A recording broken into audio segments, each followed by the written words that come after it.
اعوذ باللہ السمیع العلیم من الشیطان الرجیم بسم اللہ الرحمن الرحیم ربنا آتنا فی الدنیا حسنۃ وفی الآخرۃ حسنۃ وقنا عذاب النار۔ عزیز طلبہ، السلام علیکم ورحمۃ اللہ وبرکاتہ۔ امید ہے آپ سب خیریت سے ہوں گے۔ شرح المدوم کتاب حج درس نمبر 310 میں مستحب طواف کے اشواط کی تعداد میں شک کے احکام پر گفتگو ہوگی۔ مستحب طواف کے چکروں کی تعداد میں شک ہو جائے تو اس کا حکم کیا ہے۔ افضل طریقہ ہے کہ بطور مطلق کم پر بنا رکھے اور اکثر پر بنا رکھنے کے جواز کو بھی بیان کیا جائے گا۔ متعلقہ مسائل اور فروعات بھی ذکر ہوں گی، متعلقہ روایات اور احادیث، عبارت کی تشریح اور تطبیق، اور متعلقہ نظریات اور فقہی آراء کا بھی جائزہ پیش کیا جائے گا۔ ایک تو سابقہ بحث کا تتمہ رہتا تھا کہ اگر طواف کرنے والا واجب طواف میں رکن حجر اسود تک پہنچنے سے پہلے شک ہوتا ہے کہ 7 چکر ہیں یا 8 ہیں تو اس کو بھی باطل شمار کیا جائے گا۔ مطلقہ اس میں بھی کئی احتمال ذکر کیے گئے ہیں، لیکن یہ بہتر ہے کہ چاہے اضافے کا جو طرف ہے وہ 8 ہو یا اس سے زیادہ ہوں، چونکہ جب نقصان اور کمی کا احتمال درمیان میں آ جاتا ہے تو طواف باطل ہوتا ہے، چاہے اضافے کی طرف 8 ہو یا اس سے زیادہ ہوں۔ تو اس کو قرار دیا تھا کن نقصان، یہ ایسے ہے جیسے کسی چکر کی کمی کا اندر احتمال ہو تو وہ باطل ہو جاتا ہے واجب طواف۔ تو اس کو جناب شہید ثانی نے علت جو بیان کی ہے اس کی عبارت کو دیکھتے ہیں۔ انہوں نے فرمایا لِتَرَدُّدِهِ بَيْنَ مَحْذُورَيْن، چونکہ اس صورت میں 2 محظور کے درمیان طواف کنندہ متردد ہوتا ہے۔ الْإِكْمَالِ الْمُحْتَمِلِ لِلزِّيَادَةِ عَمْدًا وَالْقَطْعِ الْمُحْتَمِلِ لِلنَّقِيصَةِ، چونکہ 2 محظورین کے درمیان وہ کیا قرار پایا ہے، ایک یہ ہے کہ اس چکر کو مکمل کرتا ہے تو پھر احتمال ہے کہ جناب علی یہ 8واں چکر ہو اور یہ کیا ایک پورا چکر اس میں اضافہ کر دے، کیونکہ ابھی تک وہ رکن حجر اسود تک نہیں پہنچا تھا اور اس کو شک ہوا ہے کہ یہ 7واں ہے یا 8واں ہے، تو اکمال کرتا ہے یعنی اسی چکر کو حجر اسود تک پہنچاتا ہے۔ تو یہ احتمال موجود ہے کہ اس نے جان بوجھ کر ایک چکر کا اضافہ کر دیا ہے،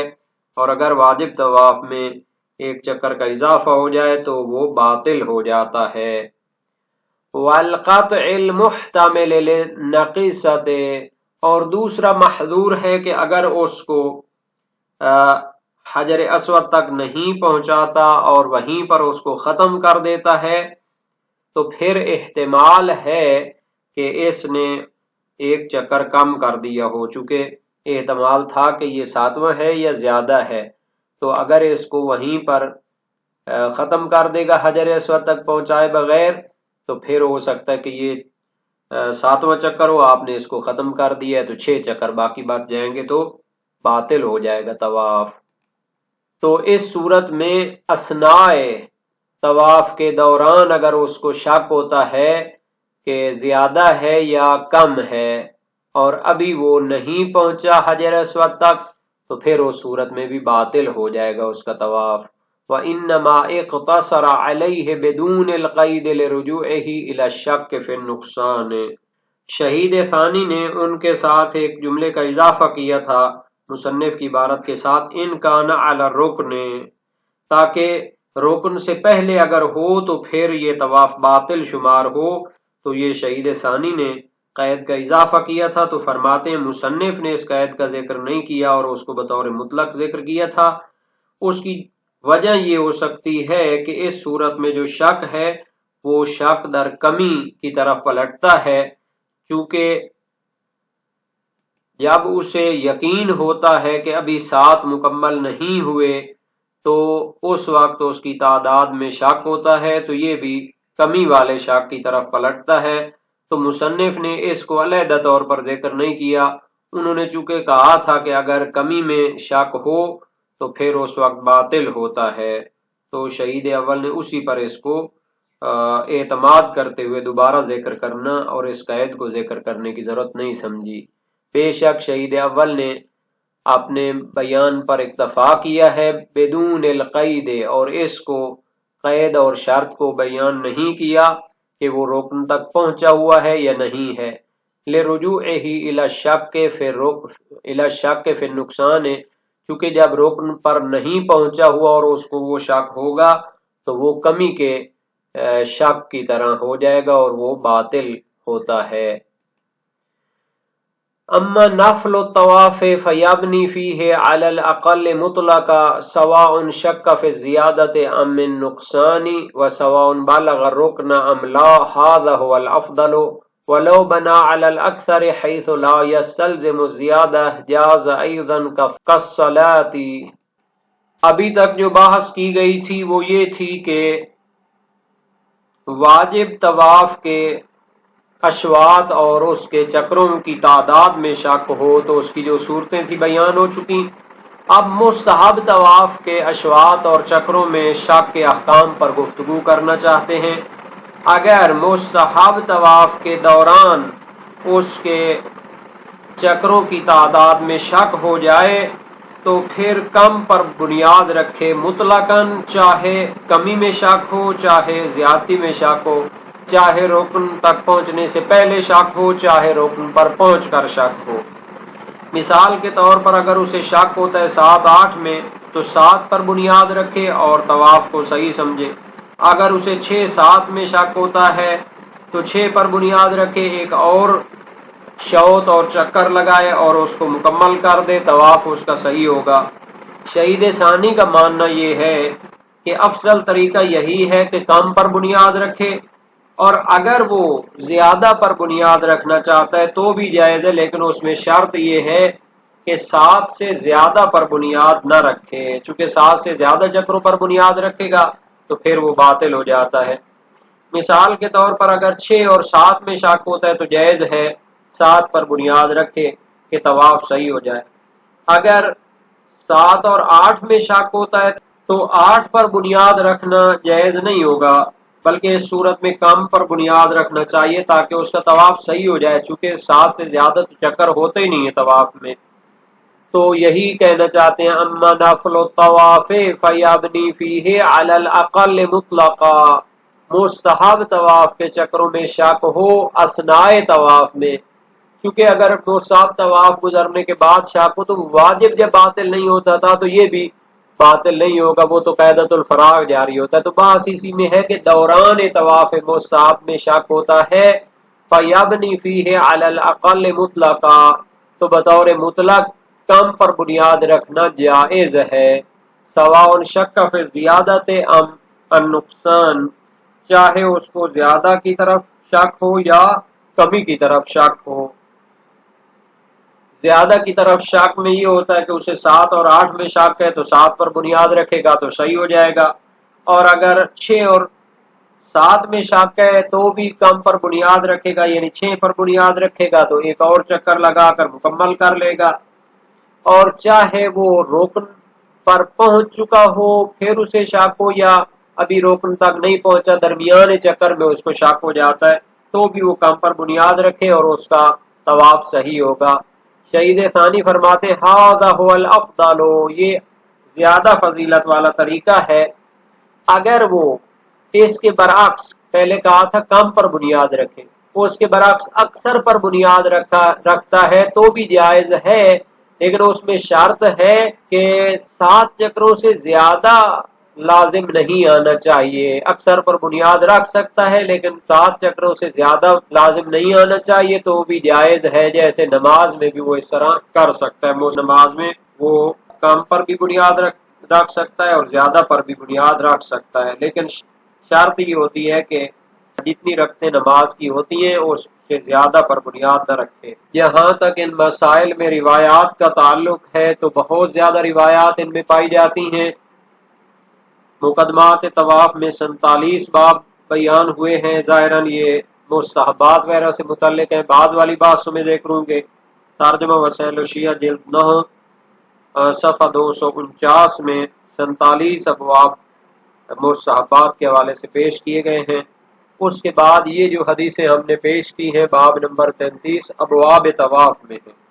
تو ان کو بھی دیکھ لیتے ہیں۔ باب نمبر 33 یہ ہے جلد 9 ترجمہ وسائل الشیعہ صفحہ 324 میں۔ جس شخص کو واجبی طواف کے 7 چکروں کے عدد میں شک ہو جائے تو وہ سر 9 کرے، اور اگر وہ باہر چلا جائے اور پھر اس کے لیے طواف کرنا مشکل ہو تو اس پر کچھ نہیں، اور مستحبی طواف میں عقل پر بنا رکھے اور تمام کرے، اور اگر فراغت کے بعد شک کرے تو پھر توجہ نہ کرے۔ اس میں 13 حدیثیں ہیں جن میں سے 6 کو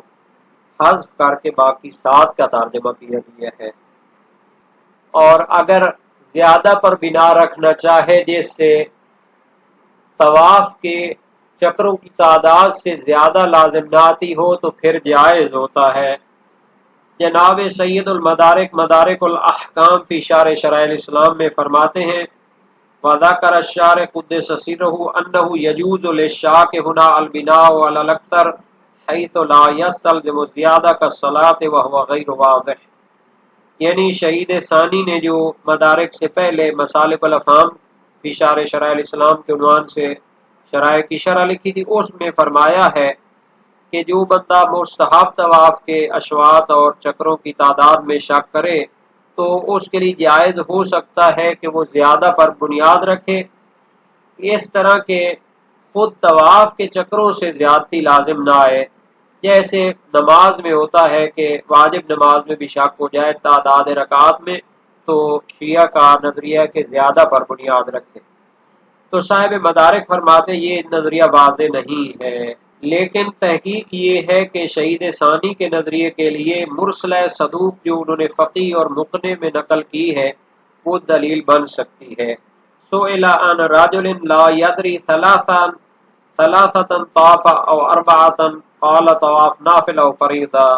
قیل عجبنی فیہما جميعا قال ان كان طواف نافلہ فابن على ما شئت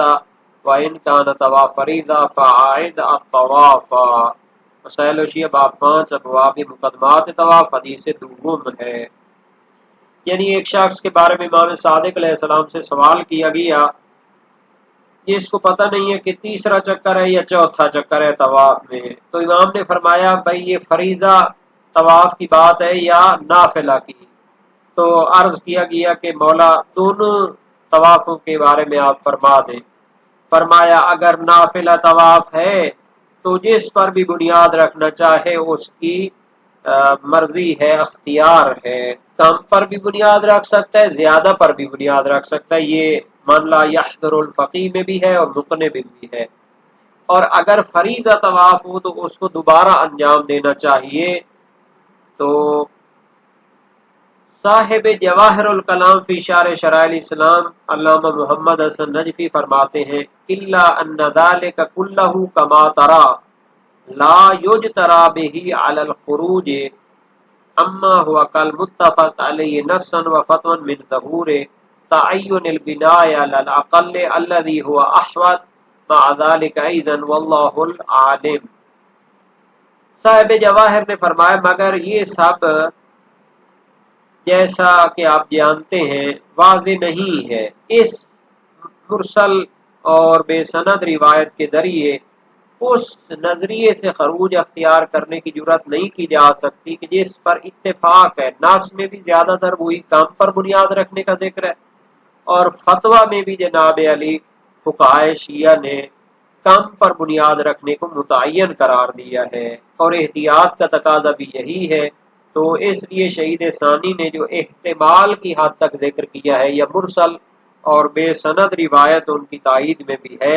تو اس کا فتویٰ نہیں دے سکتے۔ تو یہ علماء اور فقہاء میں علمی اختلاف پایا جاتا ہے مستحب طواف کے بارے میں۔ بہرحال اگر تو یہ روایت نہ ہوتی مرسلہ تو پھر تو جناب صاحب جواہر اور جناب سید المدارک کی بات اپنی جگہ قابل غور تھی، لیکن جب مرسلہ روایت موجود ہے تو باقی جو روایات اس کے لیے پیش کی گئی ہیں کہ کم پر بنیاد رکھنی چاہیے تو ان کی سندیں بھی اتنا زیادہ محکم نہیں ہیں، جیسا کہ خبر احمد بن عمر مرحبی یا خبر ابو بصیر اچھا، جن روایات کو خبر کے عنوان سے ہم ذکر کرتے ہیں تو ان کی سندیں معتبر نہیں ہوتی۔ ظاہر ہے کہ یہاں پر ہم محض تعبیروں سے استفادہ کر سکیں، تفصیلی بات ہم نہیں کر سکے۔ امید ہے کہ اگر دوسرا دورہ اس کے بعد ہم ذکر کریں گے تو پھر اس میں تفصیلی گفتگو اسناد اور راویوں پہ بھی کریں گے، لیکن اس باس میں تو ہم نے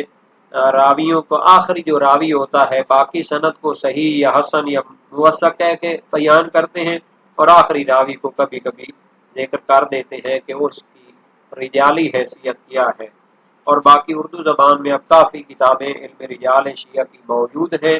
خصوصاً کتاب الممدوحین والمقدوحین 3 ضخیم جلدوں میں ہے، اور رجال نجاشی کا ترجمہ بھی ہو گیا ہے۔ رجال ابو عمرو کشی جلیل القادر رجالی تھے،